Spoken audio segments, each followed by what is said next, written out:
8 घंटे की बहस है। ये सूचना जो विपक्ष और सरकार के बीच हुई बातचीत में तय हुआ वो मैं आपको सूचित कर रहा हूं। अब मंत्री जी अपनी बात आप पूरी करें।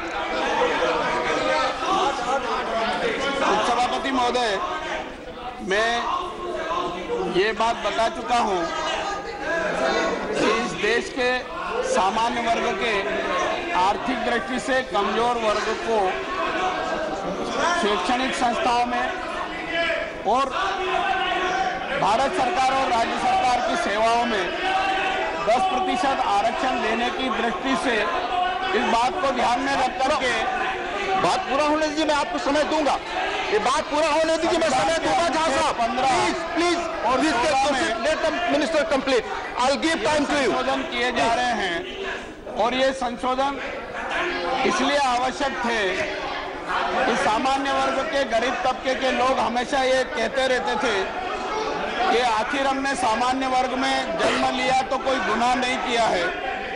हमारी भिन्न भिन्न कारणों से आर्थिक स्थिति अत्यधिक कमजोर है और भारत सरकार हो या राज्य सरकार हो या अन्य किसी प्रकार की कोई योजनाएं हैं, उसका लाभ हमको नहीं मिल पाता है। मैं समय दूंगा आपको होने के बाद। मैं आग्रह करता हूं अपनी जगह बैठे। हम पिछड़े हुए हैं। मैं आपको मिस्त्री सुन चुका हूं। कविता साहब परिवार के हो गए हैं। हमको भी आनंद जी जो भी समय आपने मांगा मैंने आपको दिया। आप आग्रह करूंगा कृपया बैठे। का लाभ मिलना मंत्री जी को अपनी बात पूरी करने दें, इसके बाद ही मैं लिया है सोचूंगा। और ये निर्णय कोई जल्दबाजी में नहीं लिया है, अच्छी नीति से लिया है, अच्छे इरादे से लिया है, अच्छे सोच को लेकर के लिया है और उन लाखों करोड़ों सामान्य वर्ग के गरीब परिवारों के आर्थिक और शैक्षणिक सशक्तिकरण के लिए लिया है ताकि वो भी अपना जीवन यापन अच्छे ढंग से कर सके।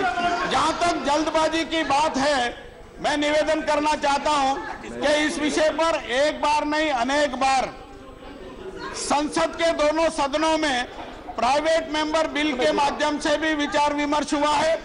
अनेक बार अनेक माननीय सांसदों ने दोनों सदनों में प्रश्न पूछ करके भी इस प्रकार की समस्या के समाधान के प्रयास किए हैं। इतना ही नहीं तो मंडल कमीशन जब बना था तो मंडल कमीशन ने भी सामान्य वर्ग के गरीब लोगों के हित में अपनी राय दी थी। प्रतिवेदन में ये उल्लेख किया था कि इन गरीब वर्ग के सामान्य लोगों को भी 10% आरक्षण देने की व्यवस्था की जाए।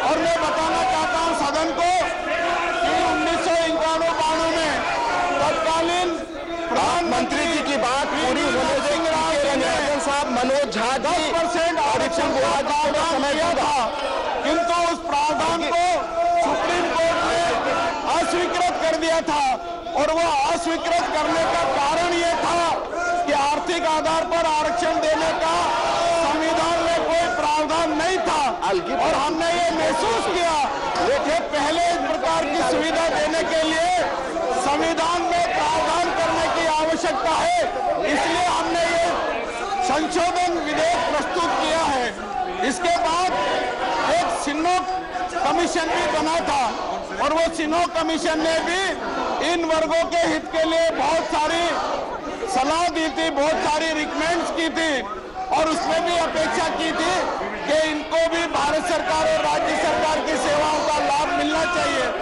मैं खुशी के साथ कहना चाहता हूं कि नरेंद्र मोदी जी प्रधानमंत्री बने उसके बाद हमने उन रिपोर्टों पर कार्रवाई की और इन वर्गों के लिए कार्यालयीन आदेश जारी करके शैक्षणिक संस्थाओं में स्कॉलरशिप देने का प्रावधान किया। अगर इन वर्गों के कोई लोग एजुकेशन लोन लेते हैं तो जो लोन के ब्याज की राशि है वो हमारे विभाग की ओर से दी जाती है और डीनोटिफाइड और ऐसे बहुत सारे लोगों को हमने लाभान्वित करने के लिए है।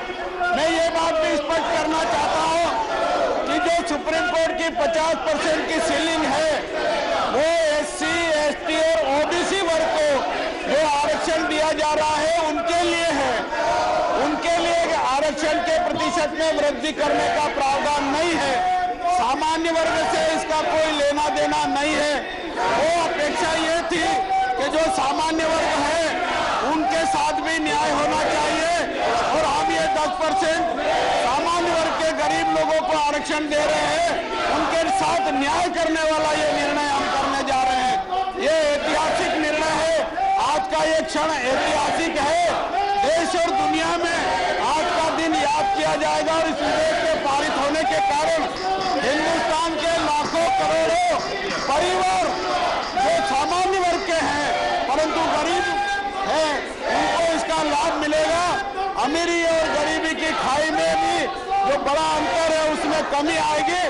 देश में अमन चैन का वातावरण लाने में हम सफल होंगे, देश में समता का वातावरण बनाने में सफल होंगे, समरसता लाने में भी हम अग्रसर होंगे। इसके साथ ही मैं आग्रह कर सकता हूं कि इस विधेयक को पारित किया जाए। अगर कोई चर्चा होगी और चर्चा का उत्तर देना होगा तो बाकी बातों की जानकारी मैं उस समय दूंगा। ठीक है रंगराजन साहब, your point of order. Yes. Hello.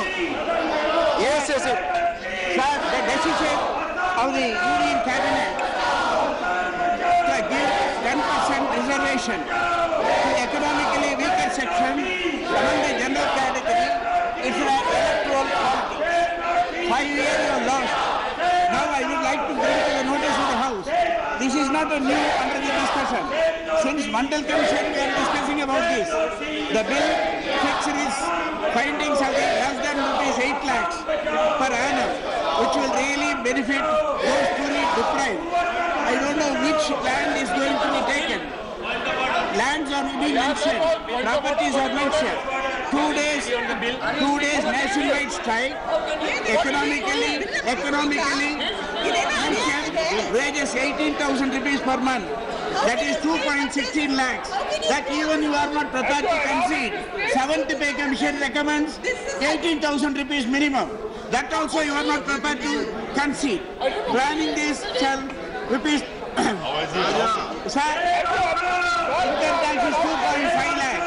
Sir, Please come forward. Article 15, 16 of the Constitution approve the majority of the state legislature has to pass this. For the past 5 years, the existing quota for SC, ST, OBC are not being filled up. We cannot keep in private sector outside the preview. Private sector also Please conclude. Please conclude. Thanks for watching the video. For more such news and updates, please like, share and subscribe to India Today. Also check out our other great videos from our channel. We know you will love to.